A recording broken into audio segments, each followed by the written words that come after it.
Let's dig into this enduring issues essay a little bit. Obviously, we can't write this today, but maybe we can go over the documents and take some notes, and I'll take you through basically my process and how to do this thing. Have you guys done one of these essays in class at all? Have any idea what's expected here? Have you guys practiced enduring issues at all? Like if I were to ask you what enduring issue even means, what is this concept? Yeah, it's like a problem in human history that's still ongoing, something really big and broad that we haven't quite solved yet. What are some big problems that humans have been facing for like forever? Right, conflict, terrorism, scarcity of resources, inequality, discrimination, things like that. Right, we have evidence of all those things across most of history. So when you guys get this on the Regents, every single time the essay task is the same. Okay, you get a series of 5 documents, and they're going to say, okay, in at least 3 out of the 5, you got to find a common enduring issue. So our job is to go through the documents, of which there are 5, and they're not too wordy, which is great, and we have to find one big problem in at least 3 out of those 5, and basically write 3 body paragraphs, right, explaining how each of the document shows how people are affected by that issue. Of course, we should always try to make some connections to the modern day, right, to therefore prove that the issue continues in the modern world. So I think a good first step for today is to read these documents and take some notes. And what I encourage my kids to do is basically take notes on 3 things, like the main idea of the document, so we can go back and like maybe not have to reread it when we're actually writing the essay. Outside information, so like what else we might know about the event in history, and also make a brainstorm list of some enduring issues that might apply to this source. All right, so let's take a look at it together. So we've got Pat Hudson, The Workshop of the World from 2011. For a few decades in the 19th century, British manufactured goods dominated world trade. Most mass manufactured items were produced more efficiently and competitively in Britain than in elsewhere. If someone says that goods are mass manufactured, what's mass manufacturing or mass production? Like an excess of like making something? Yeah, making things really, really quickly, right? And if we're talking about Britain in the 19th century, which if you don't know, that's the 1800s, what's the event that this author is probably referring to if it's Britain in that time period? Mass producing things. Rhymes with industrial revolution. I'm just being silly. Industrial revolution, right? Yeah, you guys are just overthinking it, right? So that's the time period of that. She, meaning Britain, also had the commercial, financial, and political power to edge out rivals at home and abroad. In some industries, most notably textiles, that's a word we should definitely know. Britain was really good at making textiles back then. Do you guys know what textiles are? Yeah, anything that's cloth, right, stitched together usually refers to like clothing. So in some industries, most notably textiles, massive changes took place in technology and in the organization of production, causing dramatic productivity growth. If our productivity is growing, does that mean we're producing more stuff or less stuff? More stuff, very good. This in turn brought a steep decline in prices, right? Simple supply and demand type stuff. If we produce more things, that means it's less scarce and it's going to be cheaper to purchase. In many other sectors, more modest organizational improvements coupled with greater specialization and the employment of cheap labor brought similar, though less dramatic results. An unprecedented range and variety of products thus came within the grasp of a new mass market, both within Britain and overseas. No other country could at first compete, so Britain became the workshop of the world. I think what the author's trying to say here is that Britain was so good at making things that everyone just bought British stuff, right? It was the best made and it was the cheapest, so why buy your own stuff? So again, what I would encourage you to do when you guys are doing this for real is take a couple of bullet point notes on the main ideas of the source, step number 1. And what I tell my kids is try to think of like the who, what, when, where, why kind of stuff, right? We've got the who, in this case, maybe it's the country. We've got the when, which is the 19th century. So maybe we'll say something like Britain in the 19th century. So we've got the when and the where/who. How about the what? What is Great Britain doing in the 19th century in this document? Yeah, that's exactly what I wrote down. Britain in the 19th century began mass producing products and dominated world trade. Okay. Maybe we drop in one more bullet point that kind of summarizes a little bit more of the source. Like, if they're mass producing things, what is an effect of that? Okay. Britain, I'll just put period, becomes world power. And since things are mass produced, what happens to the prices of goods? They go down, exactly.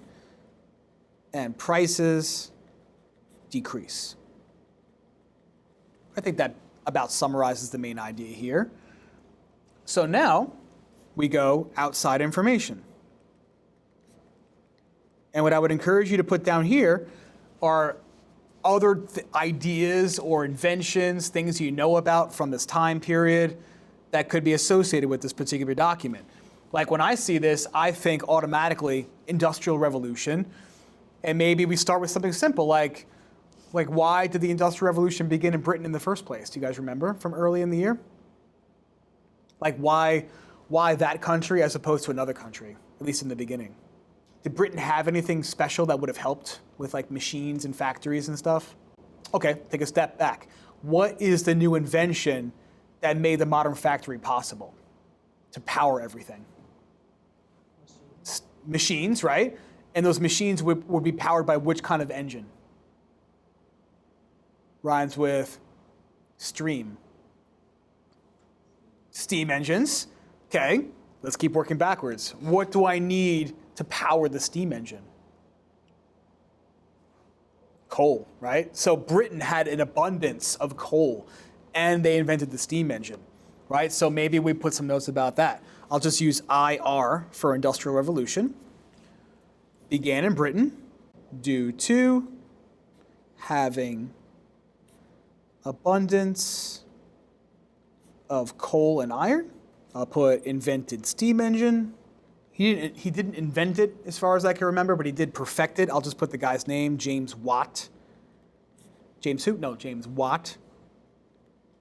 How's that for a bad joke, right? Okay. I think we can remember some other things about the Industrial Revolution.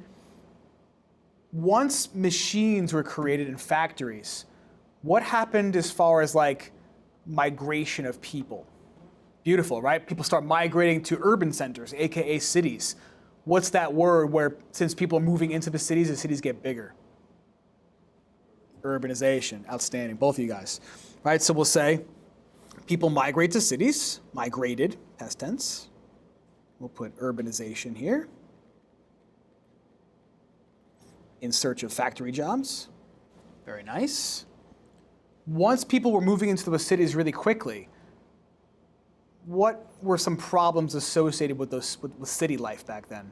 Overpopulation, right? And if it's overpopulated, is it sanitary or not so much?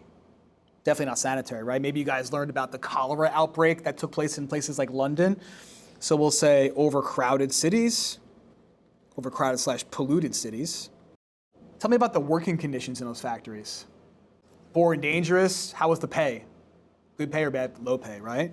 So we'll put overcrowded/polluted cities, and we'll put poor working conditions and low pay. Beautiful. It's good outside information. What I would encourage you guys to do is not just limit your discussion of outside information to the historical circumstances of a document, but try to connect the problems in that document or important topics in that document to things that are happening in the world today, right? Because your job when you're writing an enduring issues essay is to demonstrate how the issue is continuing in today's world, or maybe how we're doing some things in today's world to mitigate the problems of the enduring issue. So for example, right, the document does focus a bit on textile production and how that turned Britain into this powerhouse of industry. Well, textile production is still an issue today, right? Because oftentimes in textile factories, the working conditions are pretty poor and the pay is pretty low. That hasn't gone away. It's just moved to a different place. So a country that is really big into textile production today is Bangladesh. And Bangladesh is a country in South Asia right next to India. It's like to the right of India. And again, just like with Britain during the Industrial Revolution, People working in these textile factories had, like I said before, poor conditions and low pay. And another topic often associated with textile production today is the idea of the fast fashion industry, meaning that the way we produce clothing today is so efficient and so cheap and so fast. So we purchase so much clothing and we don't wear it for so long because maybe the quality isn't so great anymore, that we just tend to throw out those clothes quickly and then replace them with something else. So this isn't so great because in the accumulation of all this clothing, we often discard a lot of that clothing, which contributes to, more human waste. But also this pressure to keep buying at a cheap price kind of reinforces the low pay and poor conditions of those factories in places like Bangladesh, which you would consider maybe a developing nation. So just something to keep in mind. Like I said, when you're brainstorming outside information, try to connect what's being shown in that document to something that happened a little bit later in history to either illustrate continuity over time or maybe how something has changed over time. So now let's focus on some potential enduring issues. So what are some big problems or topics in human history that we see here? Okay, I think you can make a case for monopolization of a market, right? Because it's saying here at the bottom, Britain became the workshop of the world, right? Britain owns all the industry. Is that what you mean there? Yeah, right? So we'll put monopolies in business. Good call. I didn't think of that one. Are there any other big time problems that humans have faced across a lot of history that could be shown here? Okay, right? So maybe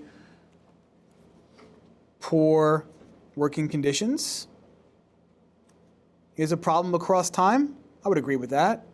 Okay, yeah, I would agree with you, Saeed, that maybe the exploitation of resources and imperialism are connected, but let's try to keep it to just a document for now. It's a great point, right? We probably want to connect enduring issues not so much to the outside information, but to what we see here. So I'm glad you brought that up. What if I say this one here, impact of technology? Okay, so I'm putting this down because I want to encourage you guys to think of enduring issues as not just something that's always problematic. Sometimes things can be argued as being problematic or not problematic. I think of like the smartphone, for example. Smartphones carry a lot of benefits. Is there anything negative about the smartphone that could be at least debated as to whether or not we should have these things? Like what's bad about the cell phone? Addictions, right? We're always on our phones. Good call. Too reliant on it, right? Especially now with AI stuff. Radiation perhaps could be an issue as well. Okay, so in this case, I think you can make a case that technology is here. What would be the technology that made all this possible? Yeah, steam engine in the factories, right? Without those things, these impacts could not have happened. What if I say the impact of interconnectedness is an issue that I saw in this document. What do you think it means when we have interconnectedness? Yeah, right. Maybe two countries or two groups of people are linked through trade, right? And we can make a case for that in this source because it says that all these other countries in the world are buying stuff from the British, right? That should definitely carry a share of impacts, right? If everyone's buying stuff from the British, can that be problematic for your own country?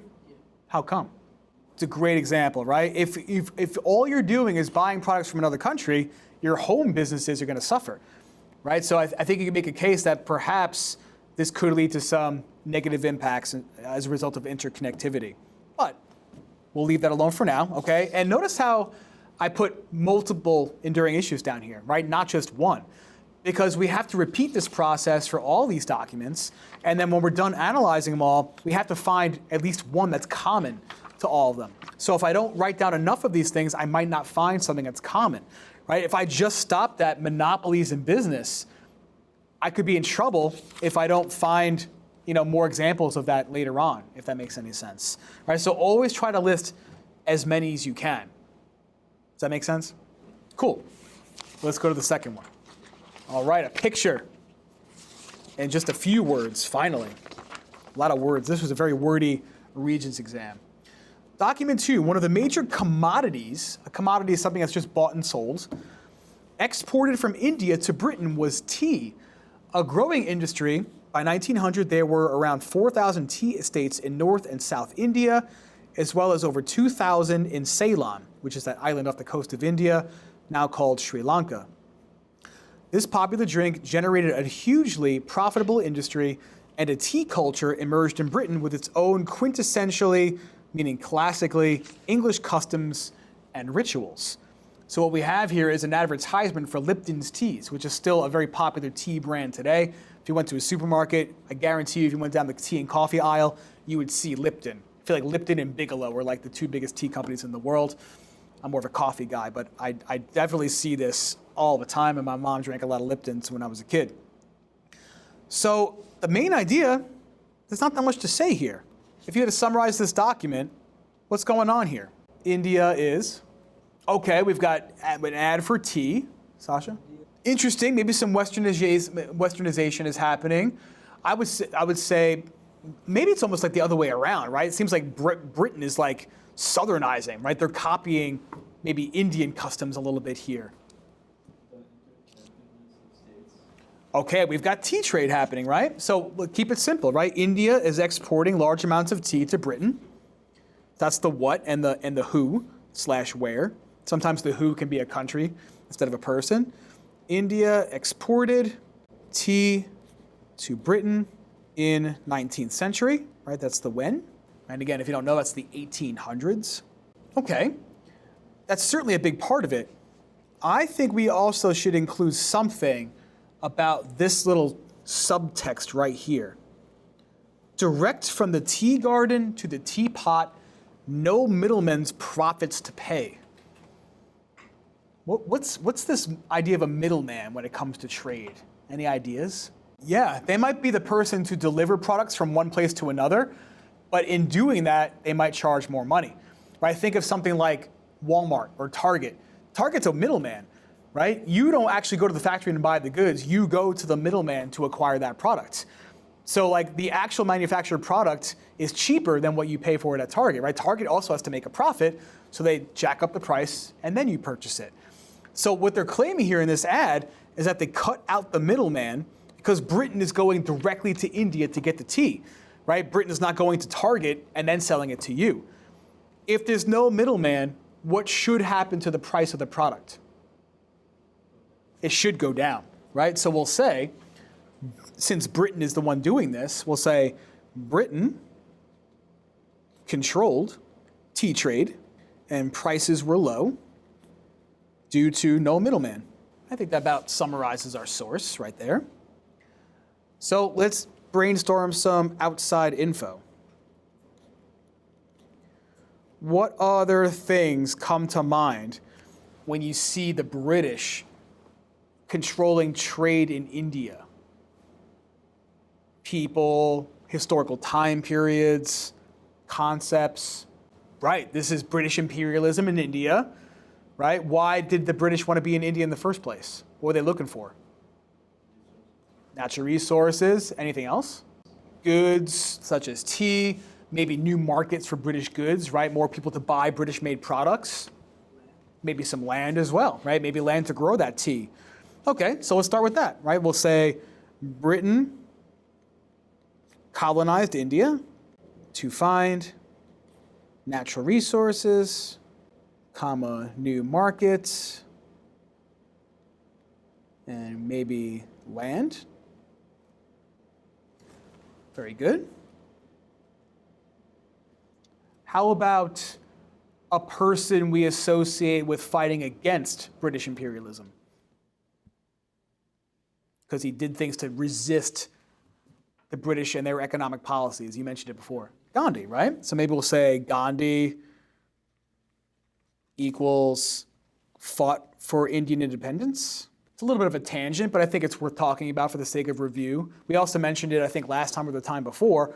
What kinds of strategies were employed by Gandhi to get the British out? Right, boycotts, right? And what's the general, like, if you're boycotting instead of fighting with violence, what do we call that? Peaceful protests, right? Nonviolent protests, civil disobedience, whatever you want to call it. I'll just use the fancy one. So you guys remember it. Civil disobedience. So how about some enduring issues? What could be some long-term important historical problems / important topics that could apply here? Is this the first time in history that one country has been taken over by another? Has it happened since this time period? Or is somebody attempting to do it right this very second? Who's trying to do it this very second? Russia and Ukraine, right? So can we make a case then that imperialism is an enduring issue? If it's been going on for a long time, it still goes on? Yeah. So I'll put impact of imperialism. Very good. If we've got two different groups connected through trade, what's that fancy word we used before for trade? Interconnectedness, right? So I'll put that down again. And I know we had that one before, so at the very least we have two documents that have this enduring issue. Anything else that could be seen here? A little bit harder to find things for this one, probably. I would make a case for impact of ideas.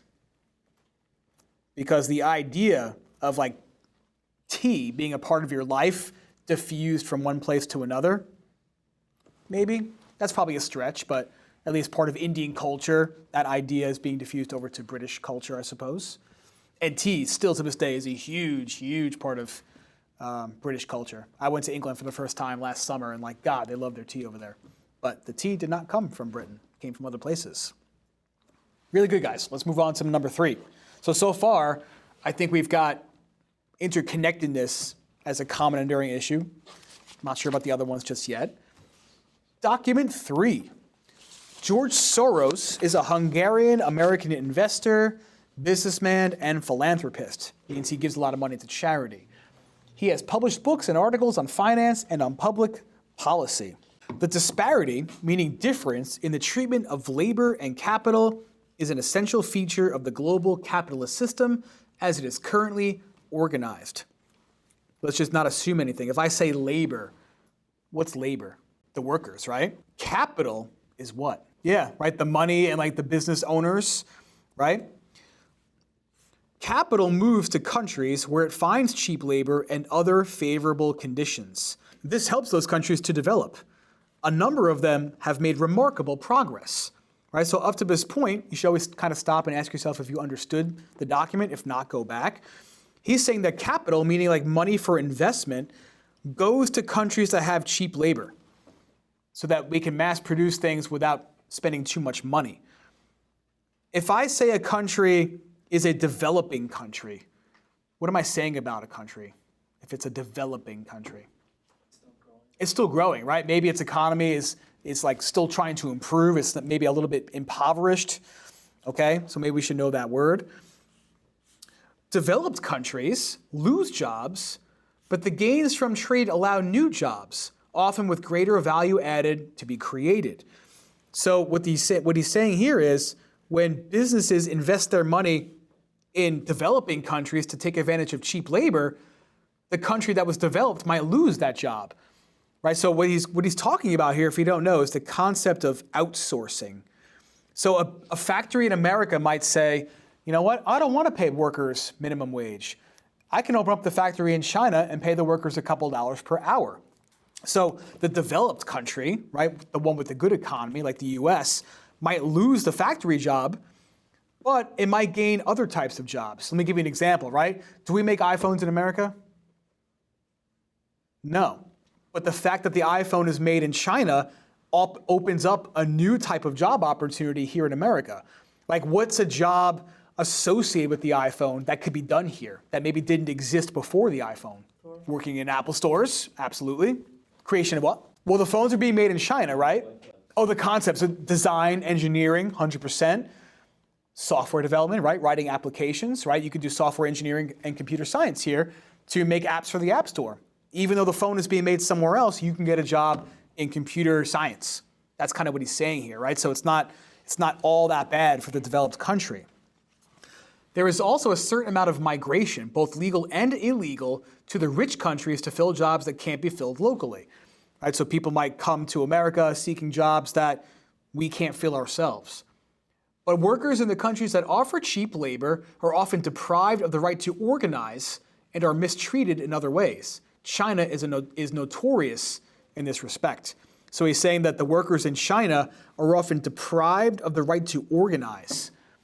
We should know what he's referring to here. If workers are coming together, there's a word for that. What does it mean when workers are coming together to try to make their working conditions better? Labor unions. That's what he's talking about here.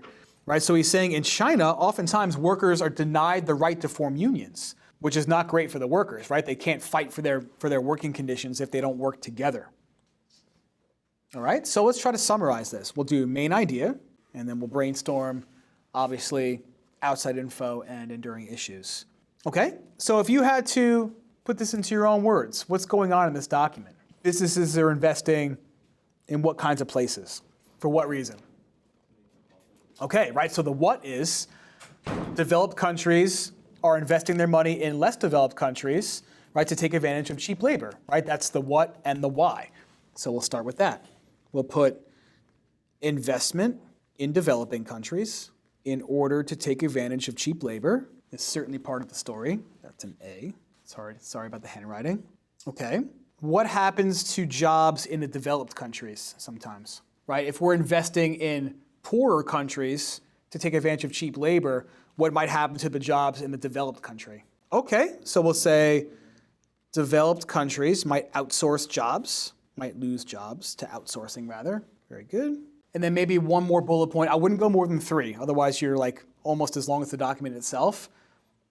What does he say about a problem that cheap labor faces in these new industries? Exactly, right? Denying the right to come together, right? The right to assembly, I suppose, right? To make a union. So we'll say workers sometimes denied right to unionize. Excellent. It's a good summary. Let's do some outside info for the document. So here, I would encourage you to dwell on your own personal experience, right? Think of the things that you own here in America that maybe were made somewhere else because the company wanted to take advantage of cheap labor. Can you think of a specific item? Okay, clothing could be one. Anything else? Maybe we can get fancy and drop in a specific product by name. Smartphone, right? The iPhone, we can use that, right? So why don't we say iPhone manufactured in China instead of USA? And that's really what it comes down to is because of the cheaper labor in that part of the world. So that's an piece of outside information that relates. What do you think happens sometimes in China as a result of workers being denied the right to unionize? You think they just take that sitting down? What do you think they do? Yeah, they rebel, they protest. And we've had some instances lately in which there have been protests at Chinese factories, right? Like the last couple of years, we keep talking in the news about disruptions in the global supply chain. That means like we can't get the products in America because somewhere along the way, there's been a disruption, right? The disruption at the factory means the iPhones are not being produced and therefore we don't get to have them here. So we'll say something about those protests. Protests in Chinese factories have disrupted global supply chains. And this is why, if you guys own like a pair of AirPods, when they first came out, generation 1, every single set would say made in China. Now, if you buy a set of AirPods, some of them might say made in Vietnam. I got AirPod Pro, the AirPods Pro 2 over the holidays. They say made in Vietnam because a lot of businesses don't want to deal with the fact that their supply chains are being disrupted and they want to manufacture in a place where maybe the workers are treated better and don't rebel quite as much. Did you guys ever learn, just for the sake of review, this is a little bit of a stretch. You ever learn about this year? NAFTA, a free trade agreement between Canada, the US, and Mexico. Does that ring any bells to you guys? It's okay if you didn't. It's very possible your teacher's going to cover it this week because it's usually one of the last things that a Global 10 teacher will get to. So let me just go over it with you guys now. Equals free trade agreement between Canada, USA, and Mexico. I'll put no tariffs, and I will put jobs moved from USA to Mexico. So basically what these 3 countries have done, and we've changed the name of this, it's not called NAFTA anymore. I'm actually blanking on what it's called now, but it's not all that different. Basically, we have a relationship between Canada, the US, and Mexico to not tax products that are going to each one of those countries. So if I'm a business in Mexico, I know that the US government is not going to tax my product when it goes to America, which in theory should keep prices low. So what a lot of US businesses have done, they've said, you know what? Well, since there are no tariffs making the products expensive, we'll just set up, like, for example, Levi's jeans did this in the early 90s. Levi said, we'll set up our factory for jeans manufacturing in Mexico, and then we'll just sell the jeans across the border back into the United States. So Levi's could take advantage of the cheap labor in Mexico and then just export the jeans back to America. So this is another piece of information that shows what this guy is talking about developed countries losing their jobs. So I just thought it would be a good idea to go over that, since maybe your teacher won't get to it. Even if you don't write about it in your essay, it's worth knowing about. So, enduring issues. What could be some issues that we see in this little document here? Any ideas? What's that? Cheap labor is an issue, certainly.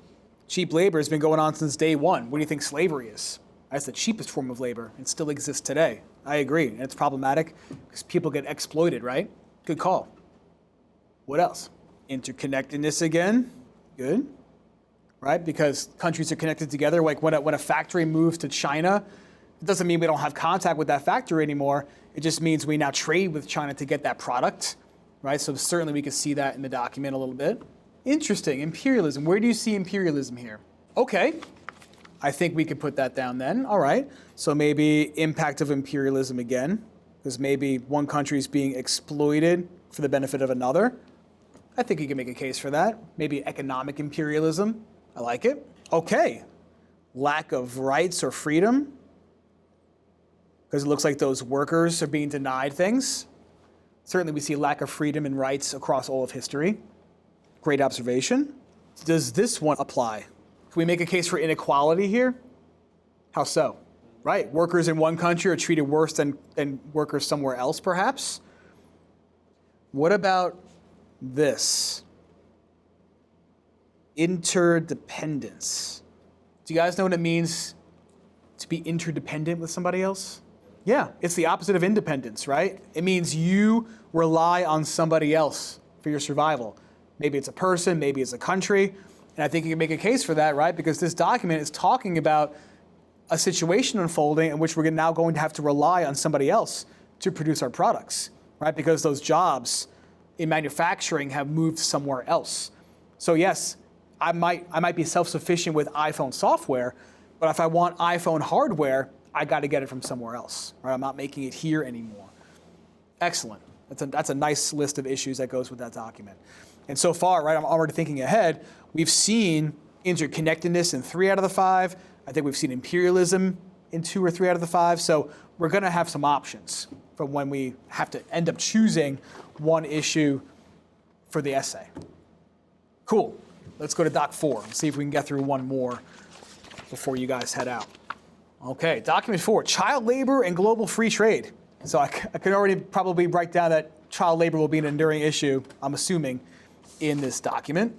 The minimum working age set in the International Labor Organization's, ILO, Convention on Child Labor is 15, although in special circumstances it may be 14.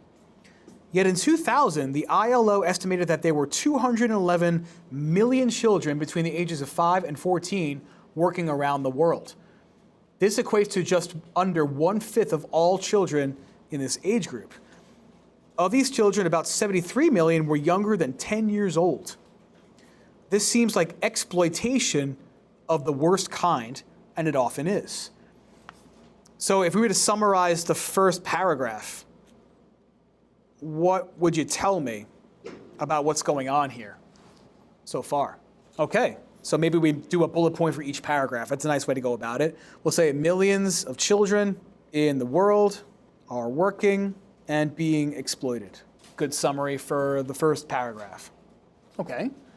Compared to the World Trade Organization, the ILO is almost without power, prompting critics of globalization to argue for a greater role for the WTO in enforcing labor standards. Many labor violations have nothing to do with international trade and may have no impact on it.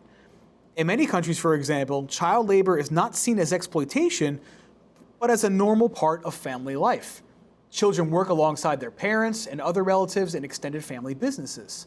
Others, less fortunate, work in factories, fields, or mines. So what are they saying about child labor in this paragraph? Is it always exploitation? No, sometimes it's just kids working in families, right? Or working for their families. So we'll say some children working for families and is normal part of life. And so maybe it's a cultural thing. Some cultures expect their kids to work at a young age. Others, right, the expectation is you guys are in school until you're 18, right? Maybe you get a part-time job when you're in high school, but maybe there's restrictions on that. I'm not sure how it is now, but I could tell you when I was in school and working, I think you could work till like 9 p.m. on a school night. Is that still like it's a basic idea, the law? You guys know? Probably is, right? 6 hours per day on like a school night? Gotcha, yeah. Yeah, so we have some restrictions on child labor, whereas maybe in other countries with different cultures, less restrictions. Some have argued for greater ratification and enforcement of ILO conventions, meaning meetings about how to deal with child labor. Although a worldwide legal ban on child labor might sound like a good idea, it could actually make matters worse, further driving struggling families into poverty. A recent agreement negotiated in Brazil suggests a possible solution. There, a successful pilot project pays subsidies to poor families if all the children in the family regularly attend school.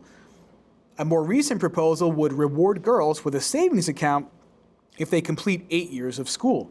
So basically what they do in Brazil, apparently, is that they pay families a little bit of money if all the kids go to school to offset this idea that kids need to go to work to support the family, because the Brazilians feel that it's beneficial for their country if the kids are going to school and maybe investing in being able to get a better job in the future, right? So maybe we'll say hard to enforce laws about child labor because sometimes families depend on their kids for income.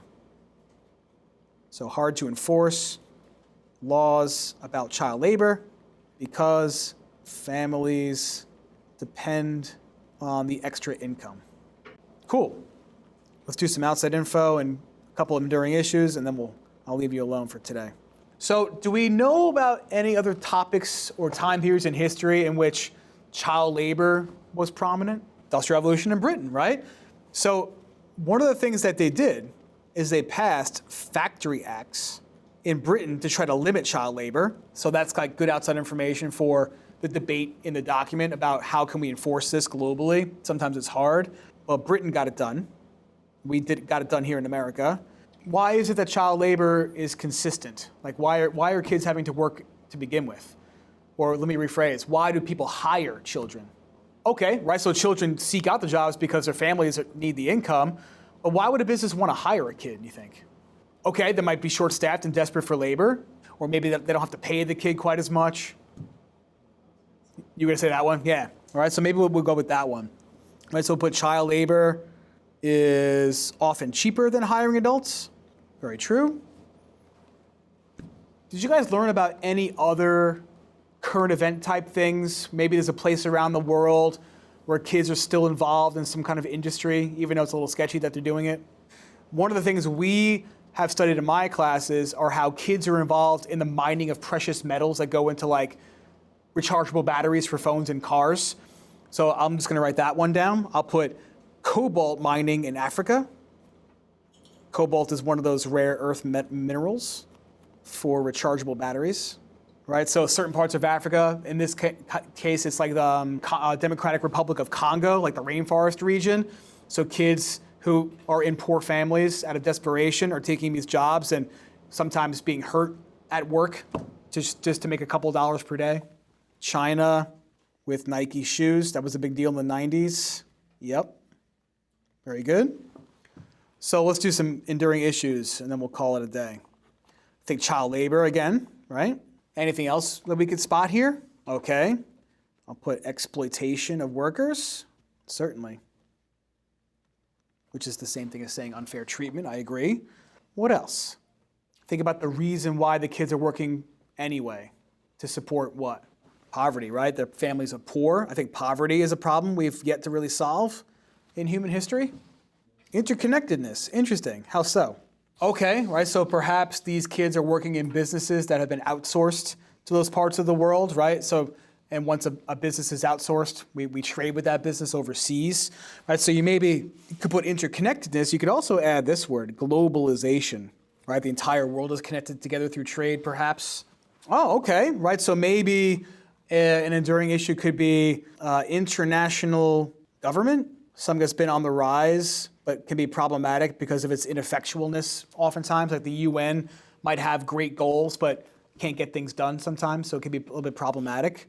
Great observation, right? So big picture stuff is we do see a couple of these in multiple documents so far, so it looks like we're on the right track. All right, so Doc 5. I want to say this is pronounced Guillou, but that might just be me doing like a French accent here, so I'm not exactly sure, so forgive me if I'm screwing it up. But I'll just call it Guillou. Guillou is a town in China famous for recycling electronic waste, meaning e-waste. Many involved in the e-waste business migrated from poor regions in China to gain work with the hope of opening their own business.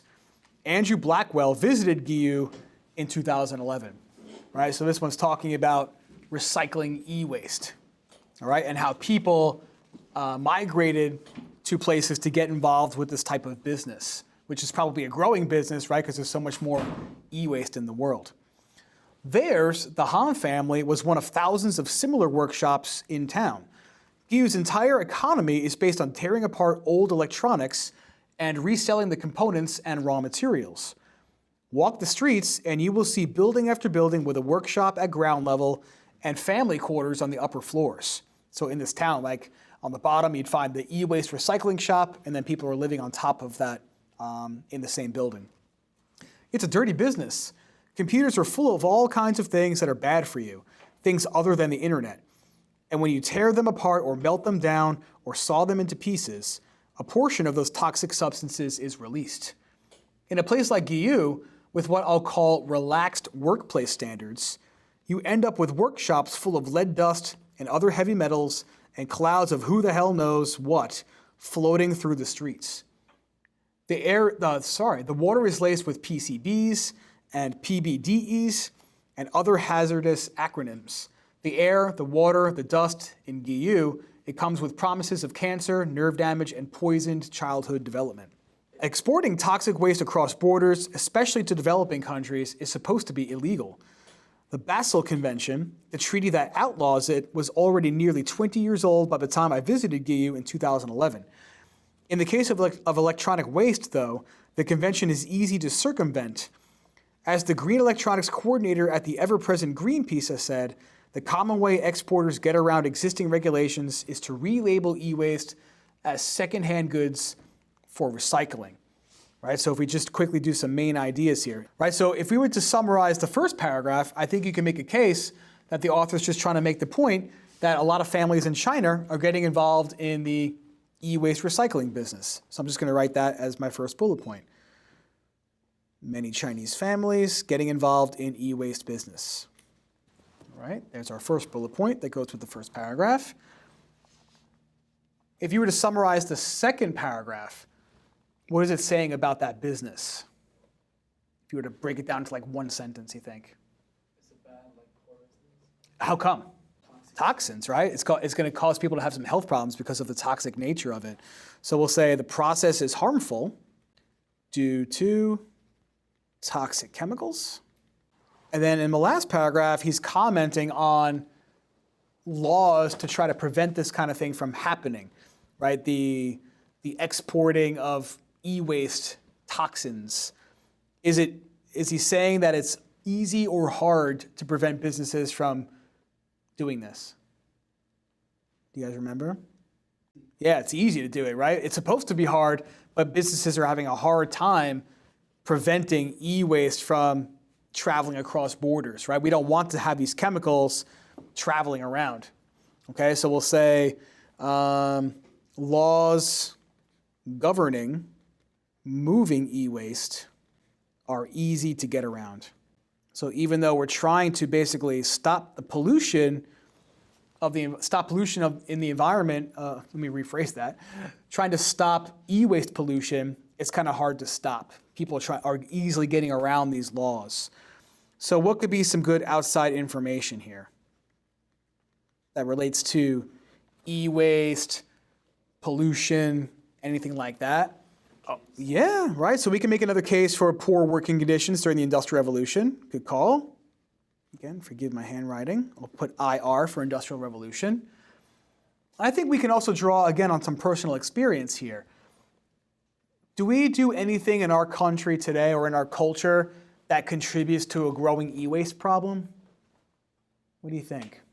So what do we tend to do in our culture every couple of years with our phones? We replace them. What do we do with the old ones? Yeah, right? So are we contributing to e-waste perhaps, right? Because we don't hold on to our stuff very long anymore? I think you can make the case for that. I'll be honest, I'm very much excited to replace that phone this year. So why don't we say we get yearly updates, new updates to consumer products yearly, contributing to more e-waste. I'll put iPhone in parentheses. Samsung's done this too. It used to be that all phones came with like a power charging brick, and then a lot of the companies are saying, oh, we're not going to include those anymore because people just keep throwing those things out and it's causing a lot of e-waste pollution. I'm not sure if that's actually true or they're just trying to save some money, but that is definitely an issue, right? And what contributes to us being able to buy a new iPhone every year, you think? Like, what makes that possible? Okay, right, so we have a strong economy. So that should definitely help it. What do we call the process of being able to produce things really, really fast, making them kind of cheap? We said it before. Mass production, right? So I think without mass production, making products cheap, we also wouldn't be able to buy new phones every year, right? So we'll say mass production makes goods cheap. If they weren't cheap, we wouldn't replace them all the time. Now I know phones are not like super cheap, but if you think about where computers and computer technology has, like where it started in terms of price and where it is now, it's like night and day. I remember my first computer I bought in like 1997. It was like $4,000 and it was like already slow, like brand new. It was terrible. And now like this stupid phone is like a million times more powerful than my first computer ever would have been. No wireless internet, none of those things. So how about some enduring issues, and then we'll call it a day. What do you guys think are some problems that humans face that are reflected in this document? Okay, poor working conditions again, good call. We see that in the source, right? How people in their jobs are being affected by the chemicals through the process of recycling e-waste. Very good. What else? Pollution. Good, Sasha. Yeah, pollution. Very nice. Could you make a case for the impact of technology here? Yeah. Yeah, right? Because without the technology, we wouldn't have the e-waste, and we wouldn't have the mass production. Okay. And I think we can make a case one last time for interconnectedness. Because we are shipping our e-waste to other parts of the world to recycle it, right? Thereby demonstrating us being connected to somewhere else, right? We produce the e-waste and we're sending it somewhere else to be recycled.